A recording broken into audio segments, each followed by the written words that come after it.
नमस्कार। मैं तेजकरण चौहान, सह आचार्य इतिहास, मांगीलाल बागड़ी महाविद्यालय नोखा। आज के इस व्याख्यान में हम कक्षा बीए पार्ट 3 के पेपर फर्स्ट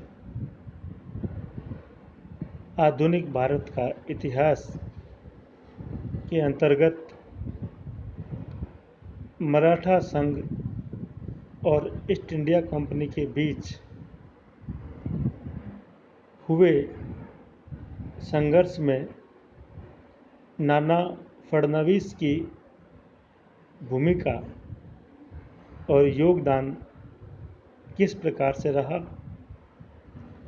नाना मराठा संघ के एक बहुत महत्वपूर्ण व्यक्ति थे और इन्होंने लंबे समय तक पेशवा के आय व्यय को नियंत्रित या हिसाब किताब रखने में महत्वपूर्ण भूमिका अदा की थी। अतः धीरे धीरे शासन और प्रशासन के सभी भागों पर उनकी पकड़ होती चली गई।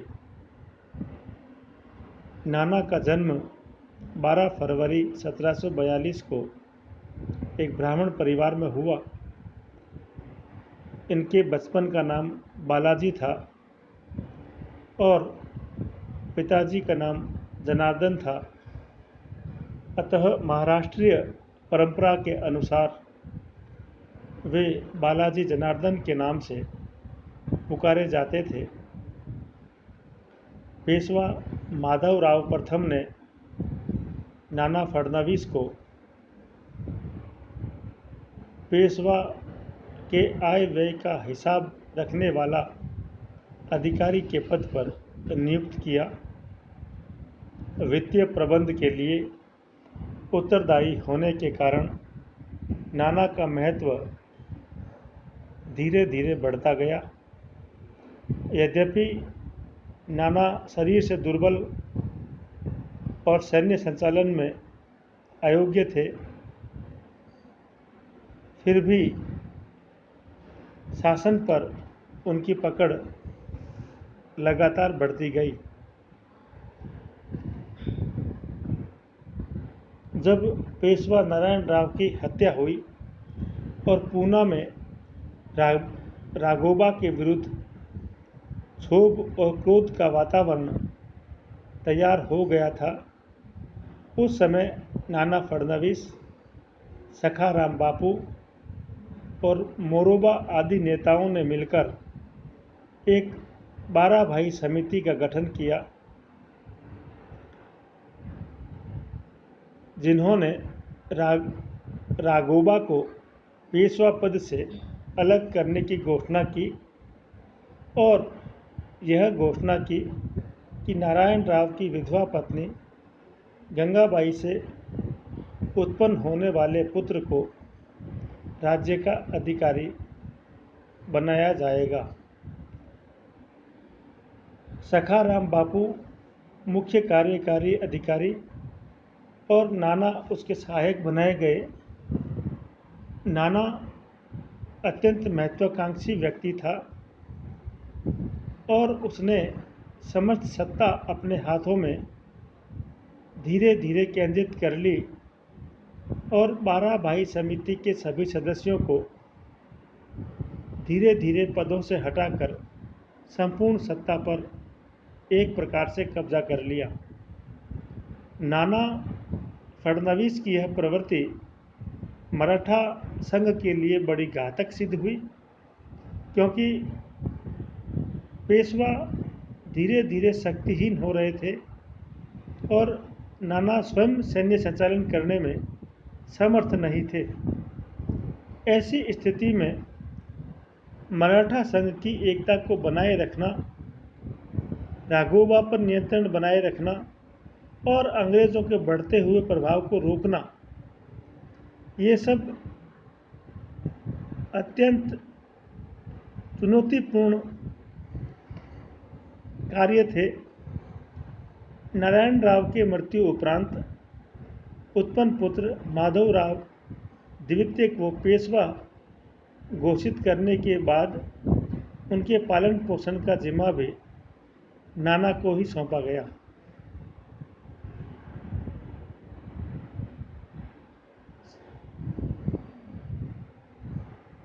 दिसंबर 1774 में जब थाना के निकट राघोबा को पराजित किया गया और वह भागकर जब सूरत की ओर चला गया, सूरत में राघोबा ने अंग्रेज़ों के साथ संधि की, जिसके फलस्वरूप दक्षिण भारत में आंग्ल मराठा युद्धों का सूत्रपात हुआ।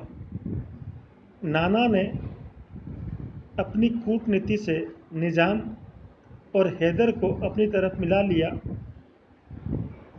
अंग्रेज़ों के साथ हुए इस संघर्ष काल में नाना महादजी के साथ भी सहयोग करते रहे, किंतु सालबाई की संधि के बाद नाना और महादजी में तीव्र मतभेद उत्पन्न हो गए, क्योंकि सालबाई की संधि की शर्तों को तय करने में महादजी का बड़ा महत्वपूर्ण रोल रहा। नाना को यह असह्य था और उसकी अधिकार लालसा और महत्वाकांक्षा को भी इससे धक्का लगा। नाना मृत्युपर्यंत इसी प्रयत्न में रहा कि महादजी का प्रभाव पुनः दरबार में न बढ़े, और उसकी यह नीति मराठा संघ के लिए अत्यंत घातक सिद्ध हुई। इसी प्रकार नाना ने मैसूर के प्रति भी जिस प्रकार की नीति अपनाई वह भी ठीक नहीं थी। अंग्रेज़ों के साथ संघर्ष के समय नाना ने मैसूर के शासक का सहयोग लिया था। हैदर की मृत्यु के बाद महादजी टीपू के प्रति मैत्रीपूर्ण नीति चाहते थे, किंतु नाना ने टीपू की शक्ति को कुचलने में अंग्रेज़ों को सहयोग देने की नीति अपनाई, जो आगे चलकर मराठा साम्राज्य के लिए घातक सिद्ध हुई। जब नाना ने अंग्रेज़ों से सैनिक सहायता मांगी, तब कॉर्नवालिस ने नाना को सैनिक सहायता देने से इनकार किया, परंतु नाना ने कॉर्नवालिस को इस बात को भुलाकर टीपू के विरुद्ध सैनिक अभियान में मदद की, जिसके फलस्वरूप टीपू का पतन हो सका और मैसूर राज्य का विघटन हुआ। वास्तव में टीपू को पराजित करने के बाद अंग्रेज़ों ने जो संधि तय की, उस संधि के अनुसार कुछ क्षेत्र मराठों को अवश्य प्राप्त हुए, किंतु उसके परिणाम उनके लिए घातक सिद्ध हुए, क्योंकि दक्षिण भारत में अब शक्ति संतुलन बिगड़ गया और मराठे और अंग्रेज़ों के बीच संघर्ष होना अवश्यंभावी हो गया, और अब मराठों को अकेले ही अंग्रेज़ों से लड़ना पड़ा, जो मराठा संघ के लिए अत्यंत मुश्किल सिद्ध हुआ। इसी प्रकार नाना फडणवीस की नीतियों ने मराठा संघ को भी छिन्न भिन्न करने में महत्वपूर्ण भूमिका अदा की। नाना मराठा संघ के सरदारों के पारस्परिक द्वेष व फूट को रोकने में असफल रहा, बल्कि यूँ कहे कि उसने ऐसा प्रयास ही नहीं किया कि मराठा संघ के सभी सरदार एक होकर पेशवा के नियंत्रण में शक्ति संगठित कर सके और अंग्रेज़ों के साथ लड़ सके, क्योंकि नाना महादजी और अन्य मराठा सरदारों को संदेह की दृष्टि से देखते थे और उन्हें डर था कि कहीं महादजी, सिंधिया और होलकर पूना दरबार में अपना वर्चस्व स्थापित न कर ले, क्योंकि ऐसा होने पर नाना को अपने वजूद से हाथ धोना पड़ सकता है। जब महादजी 1792 से लेकर 1794 तक पूना के दरबार में रहे और उन्होंने काफ़ी प्रयास किया कि नाना पुरानी बातों को भुला दे, लेकिन महादजी पर नाना ने कभी विश्वास नहीं किया, जबकि महादजी पेशवा के प्रति पूर्णतया निष्ठावान थे। इसी प्रकार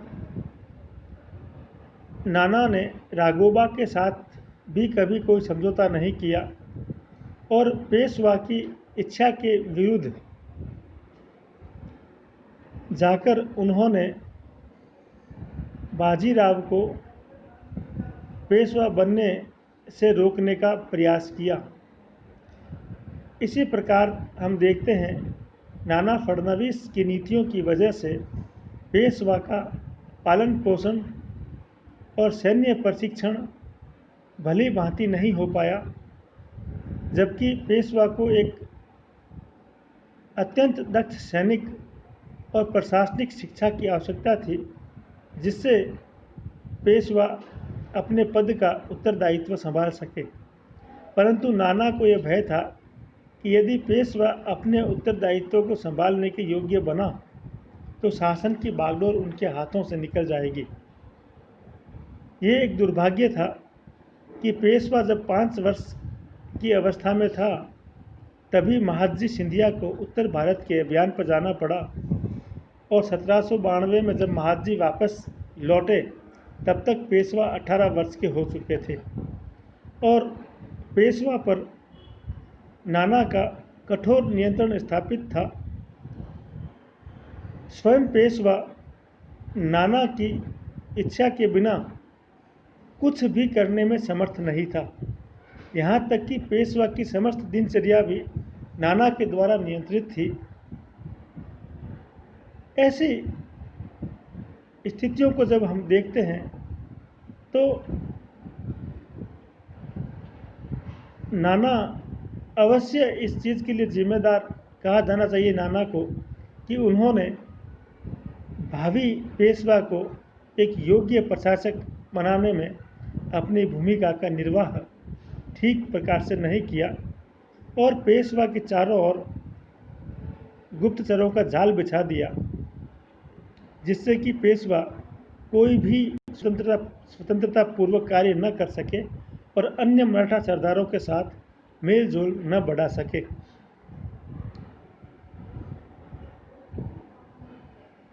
इस प्रकार पेशवा अपना अपमान देखकर उनको इतनी ग्लानि हुई कि अक्टूबर 1795 में पेशवा माधवराव द्वितीय ने छत से कूदकर आत्महत्या कर ली।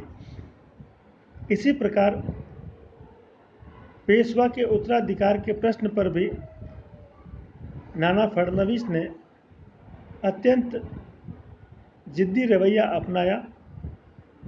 1795 में माधवराव की निसंतान मृत्यु के पश्चात पेशवा की इच्छा अनुसार बाजीराव द्वितीय को अपना उत्तराधिकारी बनाने की बात को लेकर सखाराम बाबूराव फड़के और नाना फडणवीस के बीच मतभेद उत्पन्न हुए। नाना राघोबा के किसी पुत्र को पेशवा बनाने को तैयार नहीं थे, क्योंकि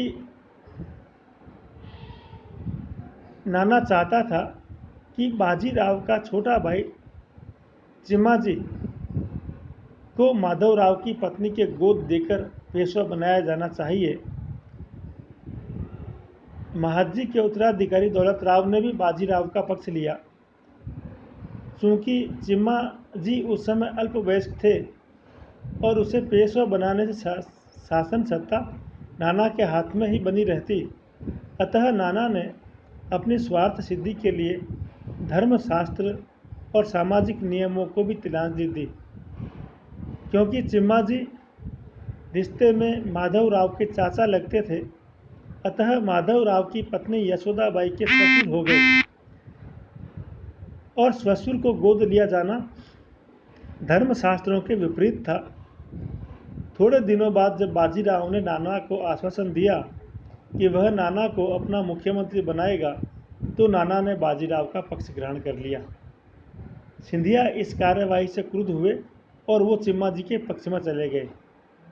वस्तुतः नाना को अपने पद पर कार्य करते हुए लगभग 9 करोड़ रुपए की संपत्ति एकत्रित की थी। उसकी वह रक्षा करने के लिए किसी भी हद तक जा सकता था। अतः पेशवा बनने के बाद बाजीराव ने अपने वचन को भंग करते हुए 1797 में तो नाना को बंदी बनाया।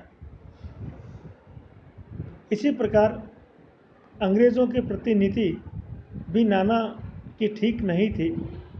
सालबाई की संधि के पहले नाना का रुख स्पष्ट अंग्रेज विरोधी था, किंतु सालबाई की संधि के बाद मराठा संघ में अपने प्रभाव को सर्वोपरि बनाए रखने के लिए नाना अंग्रेज़ों से मैत्री स्थापित करने की चाहना रखता था। महादजी मराठों के प्रभाव को उत्तर भारत में फैलाना चाहते थे, जबकि नाना का कार्यक्षेत्र केवल दक्षिण भारत तक सीमित था।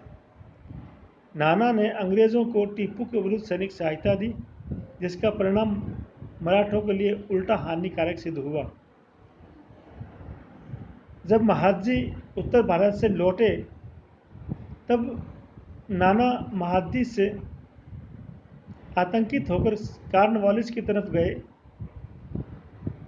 जिसका स्पष्ट अभिप्राय है कि वह अंग्रेज़ों की सहायता से भी अपनी सत्ता सुरक्षित बनाए रखने में परहेज नहीं करता था। इस प्रकार सालबाई की संधि के बाद उसका यही प्रयत्न रहा कि वह अंग्रेज़ों का सहयोग और समर्थन प्राप्त करता रहे और अपनी सत्ता को बनाए रखे। इस प्रकार हम देखते हैं कि नाना 18वीं शताब्दी में मराठों को अंग्रेज़ों व मैसूर राज्य से निरंतर संघर्ष यद्यपि करने पड़े, परंतु नाना उनमें अपनी भूमिका का निर्वाह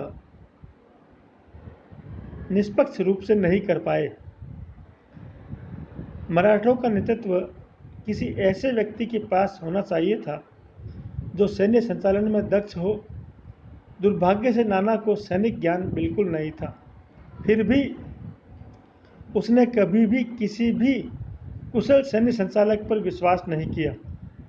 महादजी सिंधिया उसके समय के बड़े विश्वास पात्र और कुशल सेनानायक थे, लेकिन सत्ता अपने बनाए रखने की चाह में उन्होंने हमेशा महादजी का तिरस्कार किया और 1782 के बाद तो नाना ने कभी वैसी योग्यता नहीं दिखाई जो कि पेशवा माधवराव प्रथम की मृत्यु के बाद उन्होंने प्रदर्शित की थी। मराठा संघ के पतन के लिए वास्तव में नाना फडणवीस की नीतियां काफ़ी अंशों तक उत्तरदायी थी। वह अंग्रेज़ों के बढ़ते हुए खतरे को समझ ही नहीं पाया। माधवराव द्वितीय पर कठोर नियंत्रण रखकर मराठा संघ को दुर्बल रखने में प्रमुख भूमिका निभाई। महादजी को उन्होंने कभी महत्व नहीं दिया, जबकि महादजी मराठा संघ के सर्वाधिक योग्य सरदार थे। वास्तव में उन्होंने मराठा राज्य में किसी नेता को उभरने ही नहीं दिया। फिर भी अपने व्यक्तित्व और नीति निपुणता के कारण वह अर्ध शताब्दी तक मराठा राज्य में छाया रहा। नाना फडणवीस के जीवनी लेखक श्री हर्डीकर उनकी तुलना ऐसे वटवृक्ष से करते हैं जिसकी विशाल और सघन छाया में लोग विश्रांति, शांति और सुख तो प्राप्त कर सकते हैं, किंतु जो अपने आसपास किसी भी अन्य वृक्ष को पनपने नहीं देता है। दुर्भाग्य से नाना का काल मराठा राज्य के पतन का काल भी था तथा पतन के लिए सभी आवश्यक परिस्थितियों का निर्माण तो चूंकि पहले ही हो चुका था, परंतु नाना उनको रोकने में नितांत असफल व्यक्तित्व साबित हुआ।